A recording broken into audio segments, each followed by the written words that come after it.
हाय, कशा आहात सर्वजण? मजेत ना? स्वागत आहे माझ्या छोट्याशा व्लॉगमध्ये.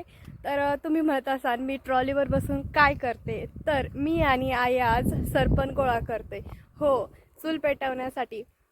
आमचं घरचं सरपण संपलं होतं आणि चूल पेटवण्यासाठी सरपण तर लागतंच, त्यामुळे आज आम्ही एवढं ट्रॉली भरून सरपण घेऊन जाणार आहोत. मी आणि आईने बांधावरचं सगळं सरपण खाली काढून ठेवलं पहिलं आणि त्यानंतर ओझं बांधलं. तर गंमत अशी झाली, आईने खूप मोठं ओझं बांधलं होतं आणि ते काही आम्हाला उचललंच नाही.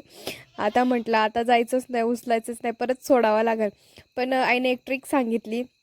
त्यानंतर आम्ही ते ओझं वरती उभं केलं आणि मी एकीकडून उचलून दिलं आणि आईने ते डोक्यावरती घेतलं. त्यानंतर आई ते ट्रॉलीपर्यंत घेऊन गेली. शेत आहे तिथं थोडंसं, त्यामुळे आम्हाला लांब व्हावं लागलं आणि मी तर अशीच 2-2 किंवा 1-1 लाकूड घेऊन जात होते. मी तर पहिल्यांदाच असं काही शेतामध्ये जाऊन सरपण वाहिलंय, कारण मी आधी कधी गेले नव्हते. तर आमचं सरपण संपलं, त्यामुळे आई बोलली चला आपण जाऊ. तर म्हटलं चला जाऊ. तुम्ही पण कोणी असं कधी सरपण वाहिलंय का? मला कमेंट करून नक्की सांगा.